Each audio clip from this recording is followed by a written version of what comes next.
class 7th students, now we are going to start our next topics, types of soil. Soil की क्या तीन types होते हैं? First sandy soil, clayey soil and loamy soil. Now we are knowing about the sandy soil. This soil mainly contains large size sand particles. Sandy soil के अंदर बड़े size के particles होते हैं, sand particles. Clay and silt में present in traces, और clay और silt जो है वो ट्रेसेस की फॉर्म में प्रेजेंट होते हैं. The characteristics of sandy soil, जो कैरेक्टरिस्टिक्स है, विशेषताएं हैं सैंडी सॉइल की, वो हैं the space between sand particles is quite large, कि जो स्पेस होता है सैंड पार्टिकल्स के बीच में वो बहुत ज्यादा होता है. This is filled up by air, और ये जो स्पेस होता है वो एयर से फिल्ड होता है. Sandy soil is therefore well aerated, इसलिए सैंडी सॉइल जो है वो वेल एरेटेड होती है, मतलब यहाँ पर हवा इजिली पास हो जाती है. Due to large space between the sand particles the water drains out quickly, क्योंकि स्पेस जो है वो ज्यादा होता है तो इसीलिए जो सैंड पार्टिकल से पानी जो है वो इजिली ड्रेन हो जाता है. Because of this Sandy soil can not hold much water, इसीलिए सैंडी सॉइल जो है वो ज्यादा से ज्यादा पानी को होल्ड नहीं कर सकती है.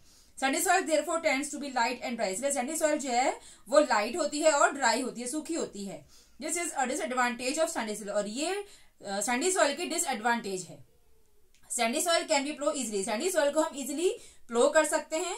Sandy soil can not hold nutrients, sandy soil जो है वो न्यूट्रिएंट्स को इजिली होल्ड नहीं कर पाती है. Second is clayey soil. These soil mainly contains small size clay particles. इस soil के अंदर small size के clay particles होते हैं. Sand and silt जो है वो भी traces में present होते हैं इसमें भी. और characteristics क्या है यहाँ की?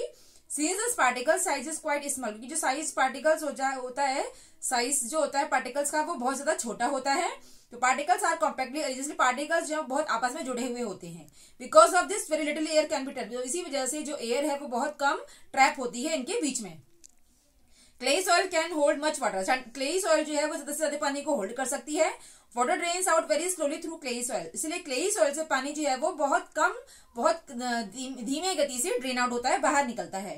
This can however lead to water logging which can damage the crops, तो इसीलिए ये जो है वाटर को लॉक कर देती है और इससे क्या होता है, क्रॉप्स जो हैं उनको डैमेज हो सकता है, हानि हो सकती है. Clayey soil tends to be heavy, clayey soil जो है वो हैवी होती है and holds more water than sandy soil, और सैंडी सॉइल के कंपैरिजन में ज्यादा से ज्यादा पानी को होल्ड करती है.